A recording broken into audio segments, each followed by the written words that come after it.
Gefreiter Klaus Bender lines up the shot he has already made 100 times, and this one is easy.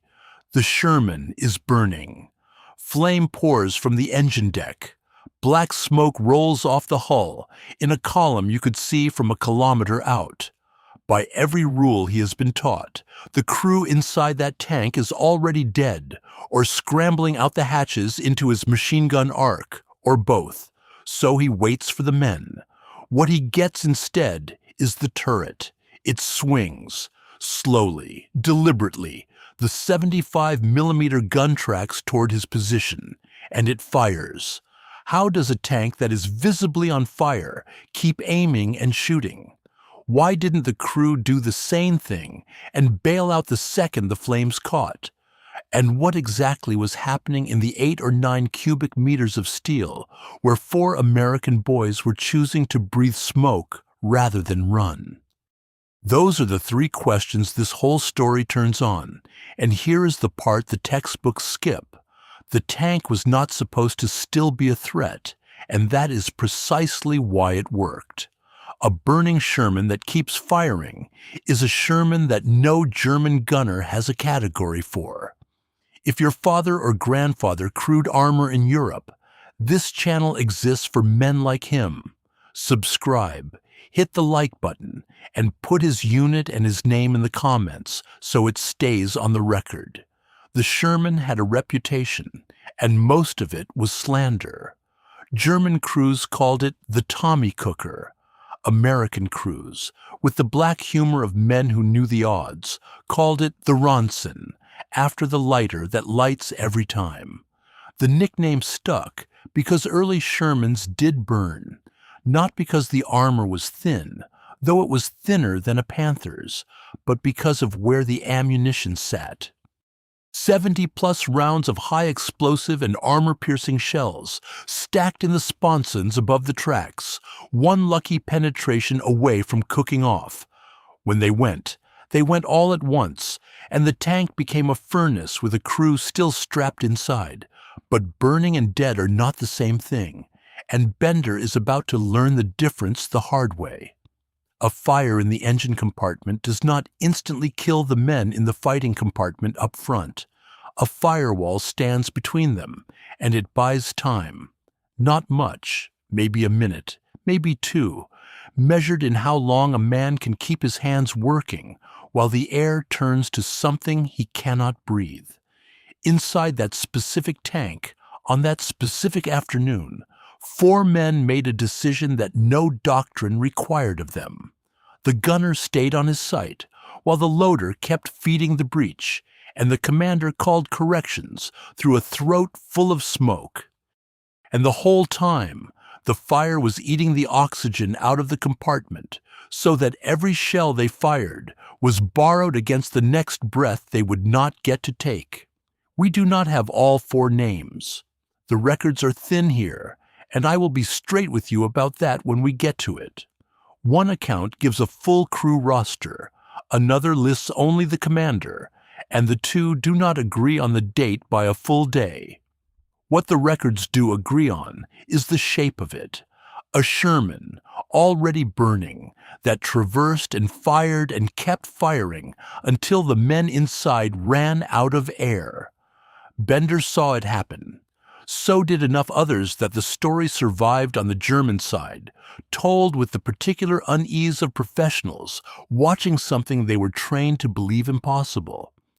To understand why those 4 men stayed, and why a burning tank was still the most dangerous object on that field, we have to go back to the steel, to the ammunition racks, and to the exact engineering decision that made the Sherman light up like a Ronson in the first place. That is where this begins. The nickname came before the numbers did, and that matters. German tank crews were calling the Sherman a cooker in Normandy in the summer of 1944, and the reputation traveled faster than any ordnance survey could catch up to it. A hit Sherman that brewed up in front of you was a story you told the next crew. A hit Sherman that shrugged off the round and kept coming was a story nobody told, because you were usually dead. The evidence was self-selecting, and it built a myth the Germans came to trust like gospel. They had good reason to believe it. Put a 75 from a Panzer IV into a Sherman's flank, or a long 88 from anything, and the round punched through the side armor into the sponson racks. Those racks held the ammunition. When a shell fragment or a jet of molten metal reached that propellant, the whole load ignited, and the Sherman did not smoke, it erupted. British studies after Normandy put hard figures to it. Of Shermans knocked out and examined, roughly 6 in 10 burned.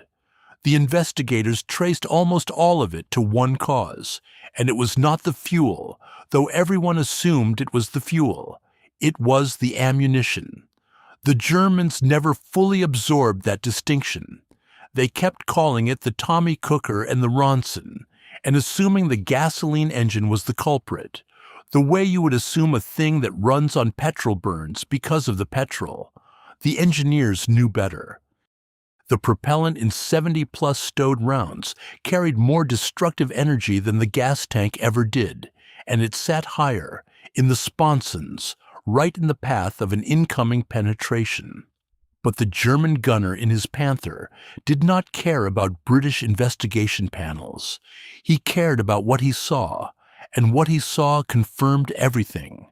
Fire the round, watch the Sherman light, move to the next one. The pattern was so reliable that it hardened into doctrine. A hit. Sherman is a finished Sherman, and you do not waste a second round on a torch. And that is exactly where the trap waited. A German after-action assessment, translated in post-war foreign military studies work, described the American practice with a phrase that stuck with me. The Sherman crews, one report noted, fought the vehicle and not the fire. Their word order, roughly. The German writer meant it as an observation of something alien. To a Wehrmacht crew, a burning tank was a problem to be escaped.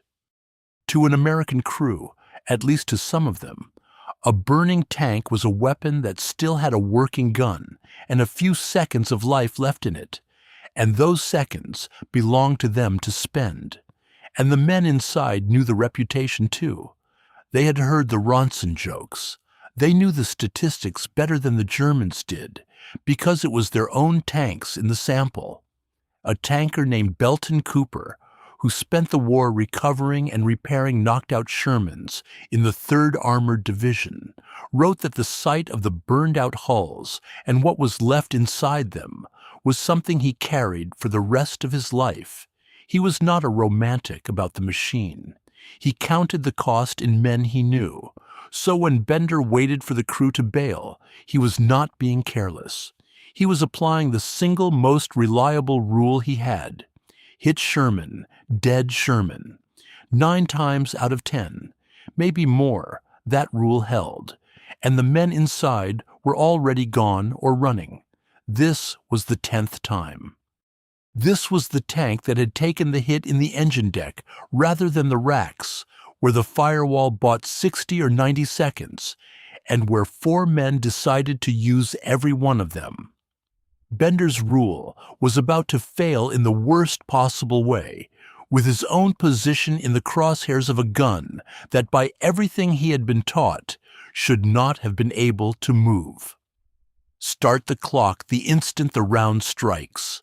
A German 75 armor-piercing shell crosses the gap and hits the Sherman's flank at roughly 700 meters per second, and the physics from there are ugly and fast.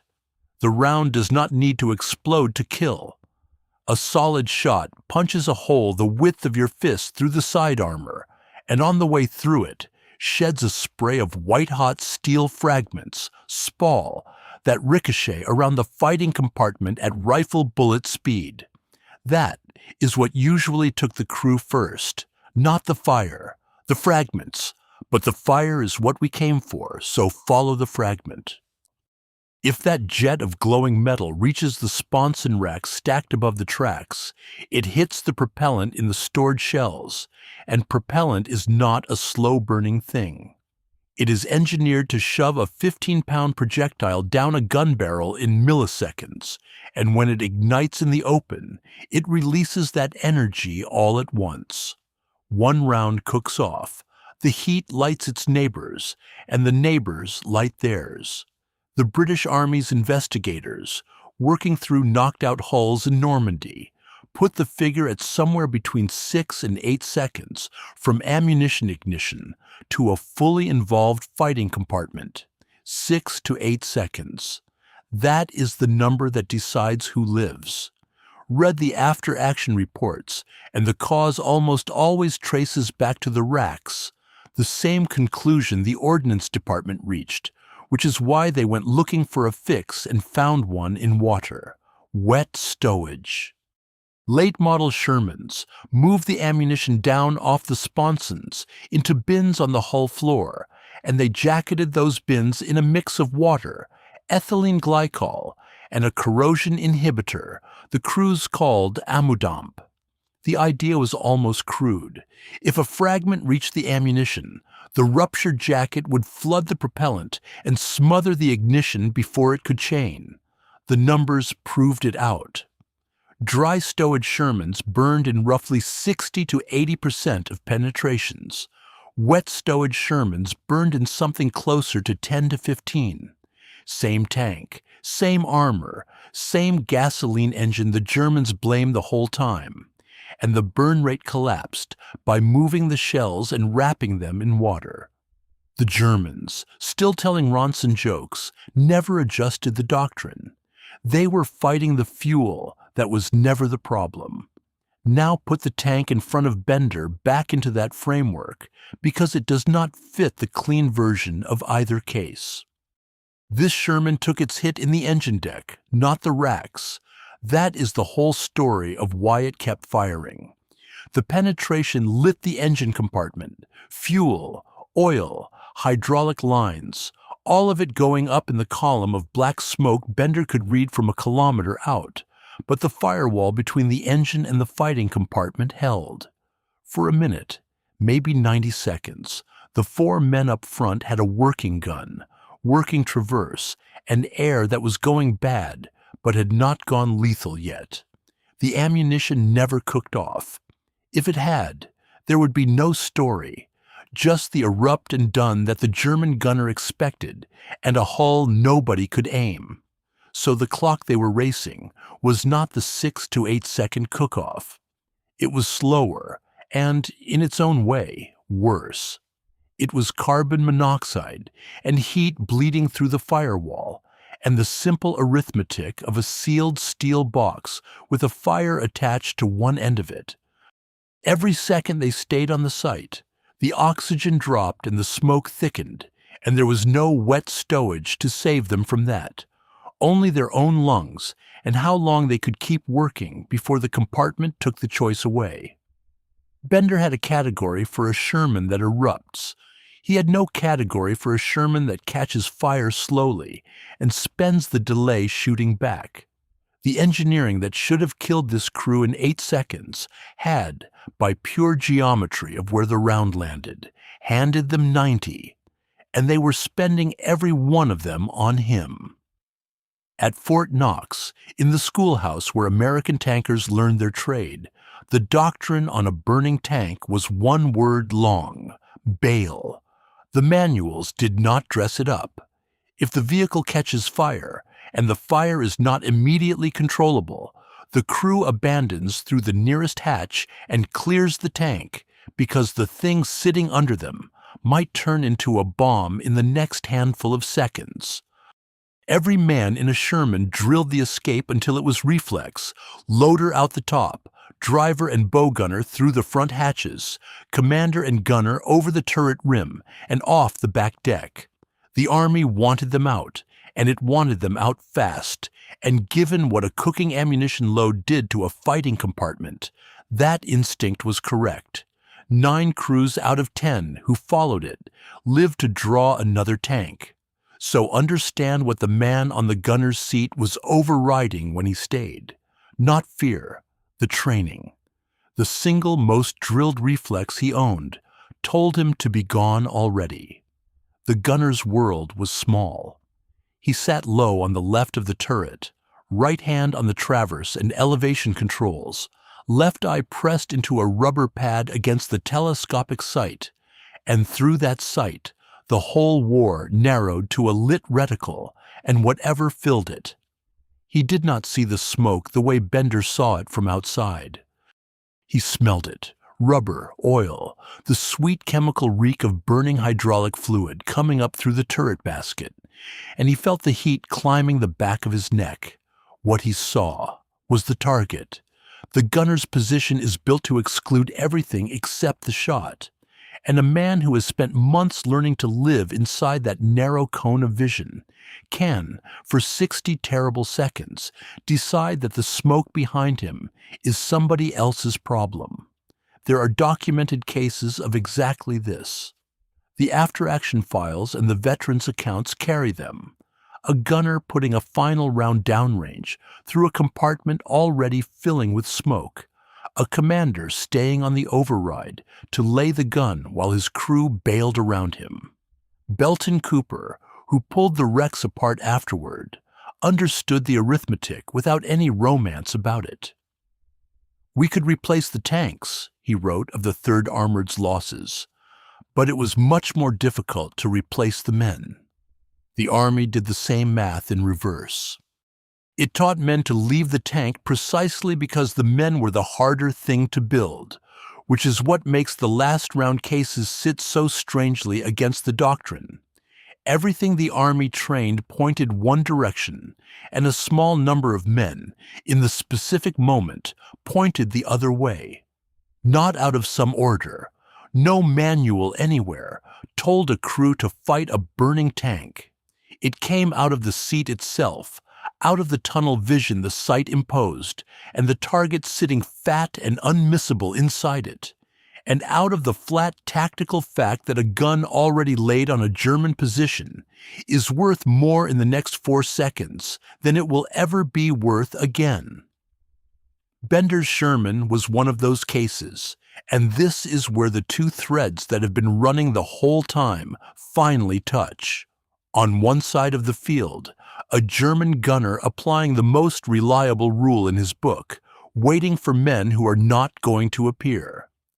On the other, 4 Americans overriding the most reliable rule in theirs, spending oxygen they cannot spare to keep a burning gun in the fight. Both crews were doing the professional thing. Both were disciplined, trained, and correct by their own doctrine. Only one doctrine had a category for what was about to happen. The turret finished its traverse. The gunner had the German position in his reticle, the smoke thick enough now that the reticle was most of what he could see. His hand closed on the firing control, and somewhere behind his shoulder, the air he needed to keep doing this was running out. 10 to 15%.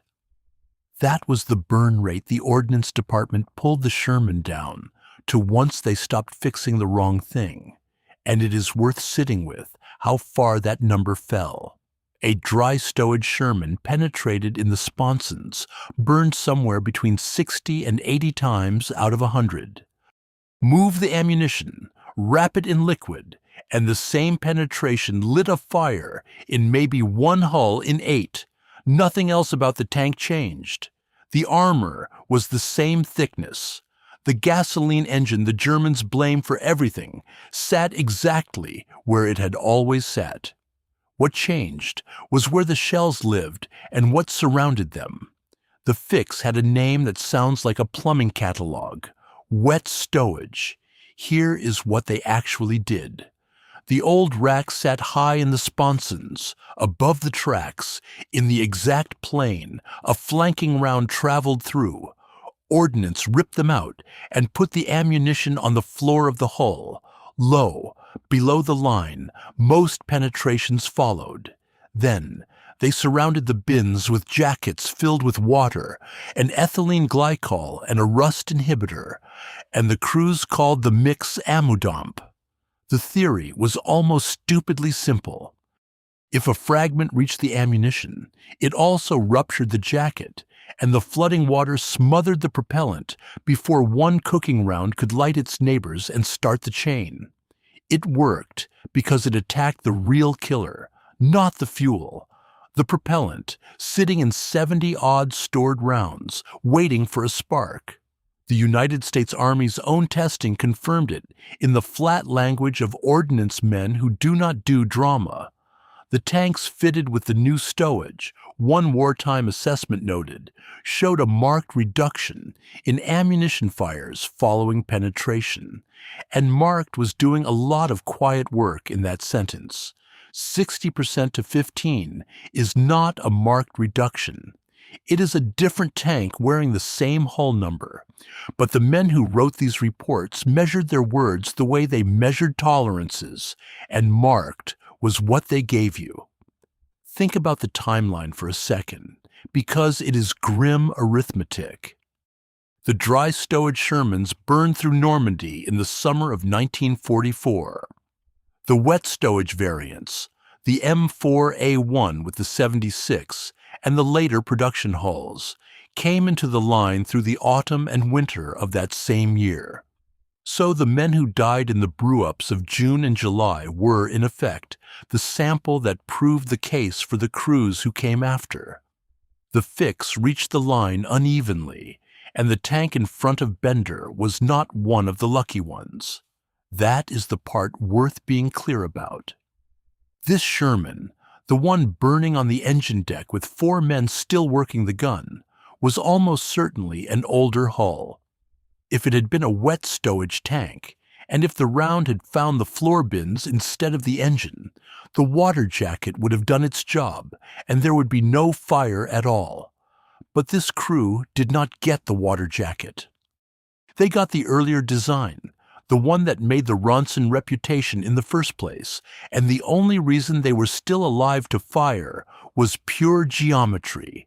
The round went into the engine, not the racks, and the firewall held. So the redesign that saved thousands of tankers is not what saved these 4. Nothing engineered saved them. What bought them their 90 seconds was the accident of where a German shell happened to strike, layered on top of a design flaw the Army was already in the middle of correcting. The fix was real, the numbers were real, and both were beside the point for the men in this particular hull.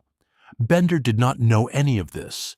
He knew a burning Sherman, and he knew his rule, and he was about to watch the rule come apart in front of him. The gun fired inside a box already full of smoke, and the recoil threw a fresh cloud of cordite into air that had nowhere to send it. That was the 4th round, maybe the 5th. The loader had stopped counting somewhere back when the heat first came through the firewall, like a hand pressed flat against his spine. He rammed another shell home by feel because his eyes had quit being useful.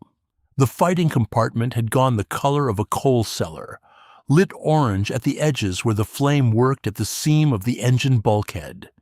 Every breath tasted of scorched rubber and hot oil, and the copper reek of the spent casings piling at his boots. He kept working the breech anyway. A man does the job his hands know when his lungs have started lying to him. Across the field, Bender was not firing.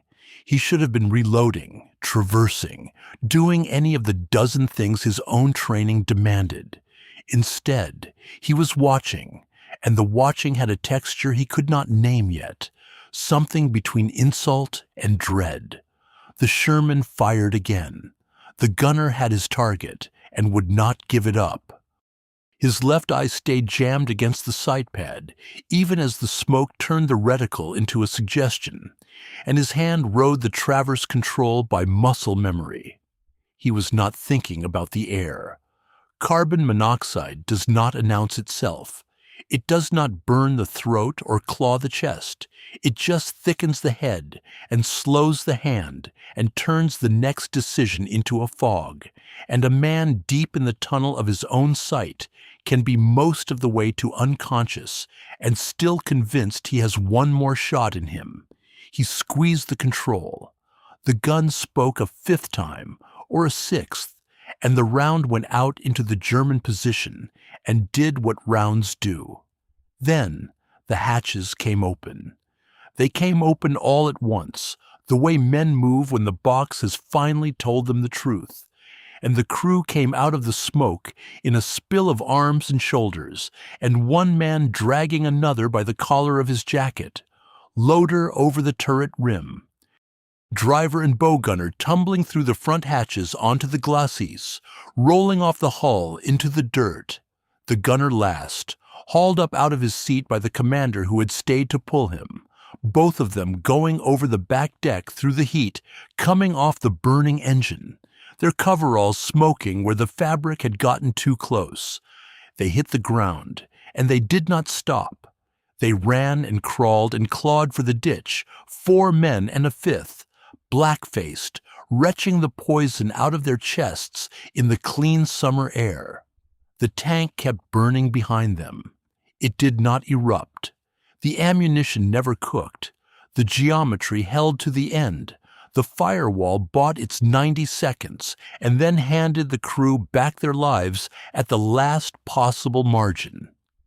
The Ronson that everyone knew would explode simply sat in the field and burned, empty now, its gun still pointed at the German line it had spent its last breath serving. Bender watched the men reach the ditch. His rule had a clean shape to it, learned and reliable and correct 9 times out of 10. A burning Sherman is a dead Sherman, and the crew are ghosts already. He had just watched that rule fire 5 rounds at his position, and then walk away on its own 2 legs.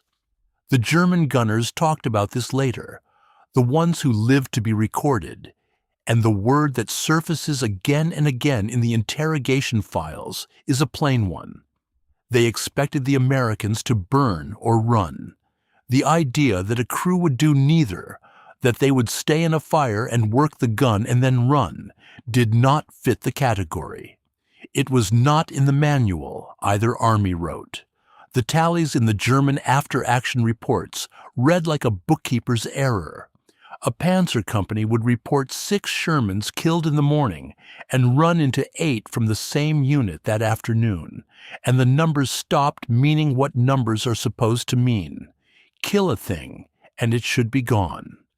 That was the arithmetic every soldier carried into the war, and it was the first thing the American Army took away from them. The wiretap files out of Trent Park, where British intelligence recorded, captured German generals talking to each other without knowing the walls were listening, catch the tone exactly. It is not fear. It is something more corrosive than fear. A kind of accountant's despair. General Ritter Fontoma, taken in North Africa, complained on the hidden microphones about American materiel, arriving in quantities that made tactical skill beside the point. You could win the fight and lose the field, because the enemy simply brought more field than you could destroy. The Germans were superb at the local problem. The local problem was not the problem. Bender's crew talked about the burning tank later, and their word for it, the one that shows up again in the interrogation summaries, is not a heroic word at all. It is closer to unfair. That is the gap this whole story lives inside. A German gunner did everything his training demanded, laid the shot, hit the flank, watched the fire start, and by every rule he owned, the Sherman was dead, and the crew were already ghosts. Then, the ghosts fired 5 more rounds at him and walked to a ditch. What do you do with a rule that keeps being right about the tank and wrong about the men inside it? They did the human thing. They blamed the machine because the machine was the part they could name. The Ronson jokes ran both directions across the line. The Germans said the Sherman lit like a lighter, and it did, and saying it let them keep believing the fight was fair. But the reputation was a comfort that curdled every time a burning Sherman kept its gun in action for another 90 seconds. You cannot build a doctrine on an enemy who is supposed to be dead. The nickname explained the fire. It explained nothing about the 4 men who stayed in it. And here's the part the Panzer crew saw most clearly, the part that outlasted any single burning hull. Kill the tank, and another came, and behind that, one came 2 more. The American war did not depend on the individual Sherman surviving, because Detroit was stamping out replacements faster than German 75s could brew them up, and the men, the harder thing to build, the thing Cooper said you could not replace, kept climbing back into fresh hulls the next morning. Panzer aces ran up scores that would have won any earlier war. Rittmann killed his tanks, and the tanks kept arriving. The scoreboard was magnificent, and the scoreboard was irrelevant, and somewhere in the recorded conversations, you can hear a professional soldier realizing both things at once and having no word for the second one. That was the witness the Germans became. Not admirers, they never admired it, and asking them to would be dishonest. They were men watching a way of war they could outfight and could not outlast, and the burning Sherman that fired 5 rounds and walked away was the whole thing compressed into 90 seconds. The tank was supposed to die, and it did. The crew was supposed to die with it, and they did not. The company that lost it drew another by dawn. Bender lowered his eyes from the sight. Across the field the Sherman finished burning, its barrel still trained on his position. 4 men breathing in a ditch who by every law he had been taught should not have been breathing at all. He had followed his rule perfectly. The rule had been correct, and it had told him exactly nothing about what the Americans would actually do, which was the one thing he had needed it to tell him. The rail yards at Cherbourg smelled of grease and salt and fresh paint, and the paint was the tell. A tank that has fought does not smell like paint. These did, rows of them coming off the flat cars still wearing the factory coat, olive drab not yet scoured by dust, the stenciled numbers crisp on the hulls. A replacement crew climbed aboard a machine that had existed as ore in a Pennsylvania furnace 10 weeks earlier. That was the part the Germans never got to see, and it was the part that beat them. Detroit is the word that does the work here, but Detroit is shorthand. The Sherman came out of Chrysler and Fisher, and Pressed Steel Car, and Baldwin Locomotive, and a dozen plants that had been building automobiles and rolling stock a year before. Something close to 49,000 of them rolled off American lines through the war. Germany built around 3,100 Tiger Ones across the entire conflict, and each one was a jewel, superbly engineered, individually superior, and produced in numbers that made every single loss a wound that would not close. That was the trade the whole war turned on, and the Germans understood it better than anyone. A Tiger could kill 4 or 5 Shermans in an engagement, and often did. The problem was arithmetic, not courage. When a Tiger died, the German army had lost something it could replace at a rate of maybe a dozen a month. When a Sherman died, the American army had lost something the factories were stamping out faster than the front could burn them. Kill the tank, and a truck brought another up the road that night. Kill the crew, the harder thing, the thing that took a war to build, and the replacement depot sent 5 men who had trained at Fort Knox and Camp Bowie on the same doctrine, the same gunnery tables, the same one-word rule about a burning tank. The American system ran on a truth the Germans missed. The tank was the cheap part. The expensive part was the man in the sight, and the United States built a machine to protect him that the Germans could not comprehend because they had never been rich enough to try. Evacuation hospitals, whole blood pipelines running from donors in Chicago to a field surgeon in Normandy inside days.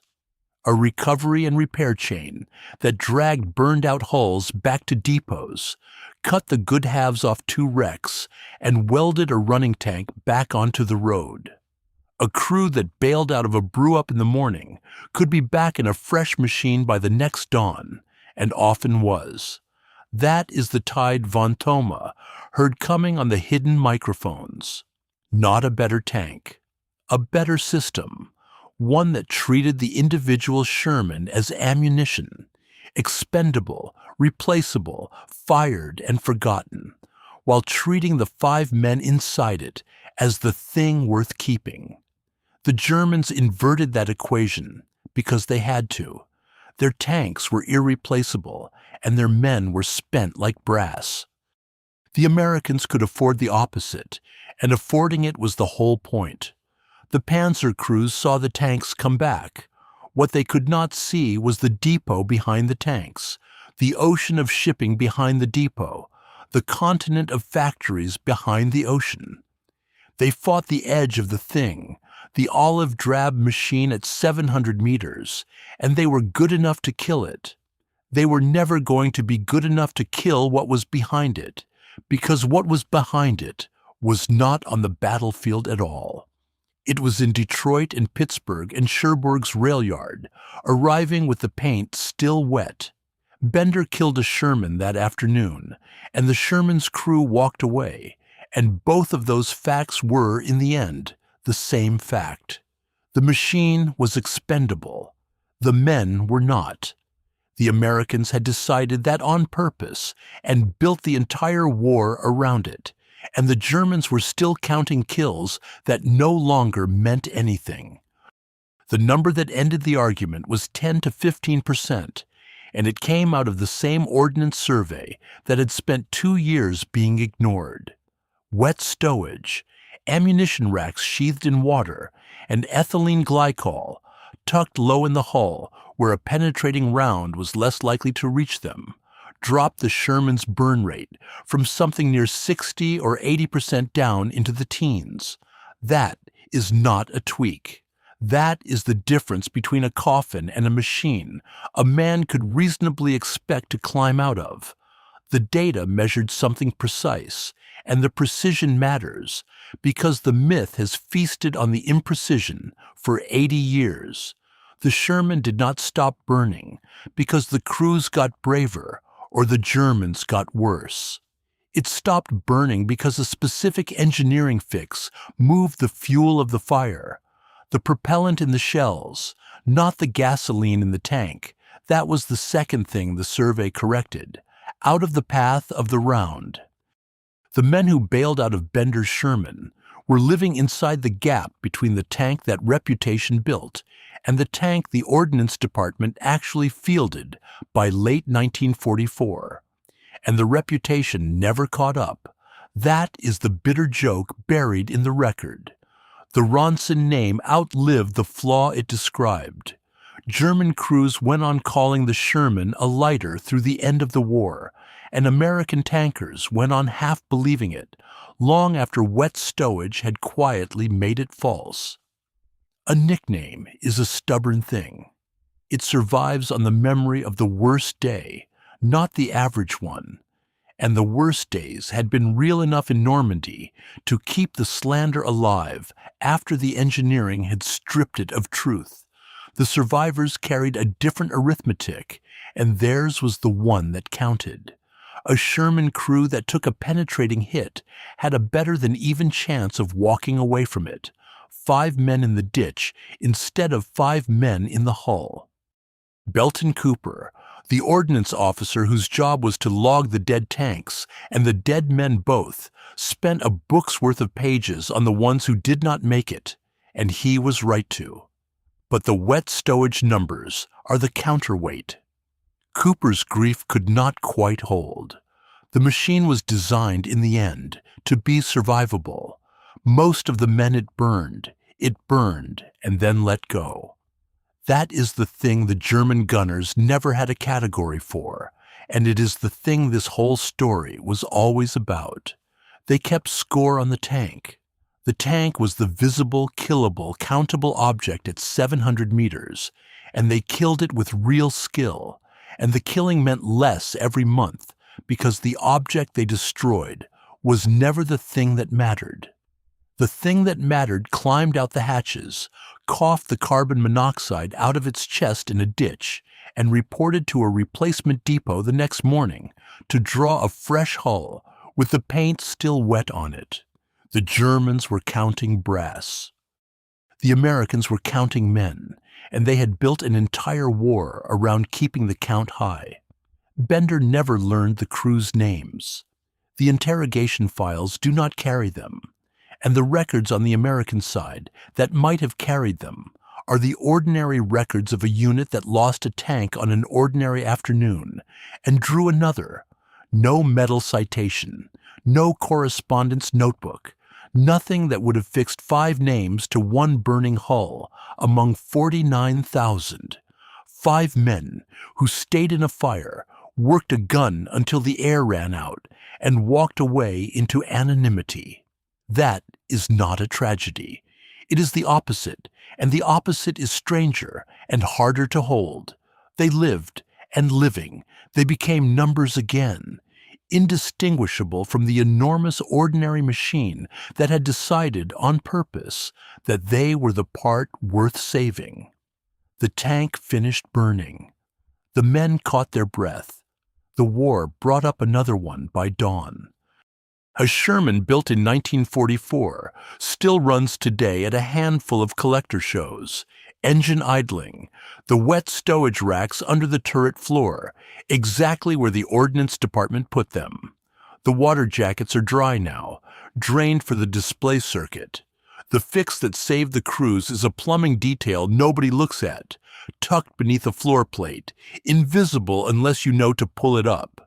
That is where the whole argument lives. Under a plate, out of sight, on a machine that outlasted every man who ever burned in one. 20 years after Bender lined up his shot, the Sherman was still fighting. Israeli crews took upgraded versions into the Sinai in 1967 and killed Soviet-built armor with a tank the Germans had written off as a lighter in 1944. The design that reputation buried refused to die on schedule, which is a habit it had picked up early.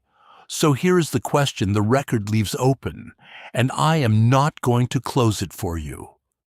What kept that gun firing in the smoke? The engineering says it was 90 seconds of grace bought by geometry, a round that hit the deck instead of the racks, a firewall doing exactly the job it was drawn to do. The engineering is right. The wet stowage is right. The arithmetic of Detroit is right. And I have spent 9 sections insisting on all of it, because the myth of the doomed Ronson has fed on sloppy numbers for 80 years, and the numbers deserve better. But the numbers do not load a gun. Men load guns. A firewall buys you 90 seconds. It does not tell you to spend them. Every manual on both sides said bail, and the manuals were correct, and 4 men read the same word Bender's schoolhouse taught, and did the other thing, stayed in a box filling with cordite and carbon monoxide, and worked the breach until the air was gone. The engineering explains why they had the time. It does not explain why they used it. That part is not in the Ordnance Survey, because courage does not survey. I have gone looking for their names in the places names survive. The interrogation summaries carry the German side and stop at the hull. The American unit records log a tank lost and a tank drawn and moved to the next afternoon. Somewhere between the two, the 5 men dissolve back into the enormous ordinary machine that made them, and the machine did not keep receipts on the ones who lived. So you decide. The steel gave them the 90 seconds. Something else made them spend it firing. You can call the first thing American industry, and the second thing American nerve, and both are true, and I do not think you can cleanly separate them, because the whole point of the system was that it never asked you to. It built the tank to be survivable and trusted the men to be worth surviving. Then it stamped out 49,000 more and asked the men to climb back in. They climbed back in. That is the fact the Germans could not outfight, and it is the fact I keep circling and cannot fully explain, and I have decided I am content not to. Bender fired his shot, and the shot was perfect, and the tank was dead, and the crew were not. He counted a kill that afternoon that meant nothing by dawn, when the same unit rolled a fresh hull up the same road, with the paint still wet on the numbers. His rule had been right about the steel and blind about the men, and the war ran on the gap between those two things until the war was over. 90 seconds of grace, 5 men who spent it firing, 1 burning tank among 49,000, replaced by morning, its crew breathing in a ditch, alive, unnamed, and already forgotten by the arithmetic that had decided, on purpose, they were the part worth keeping.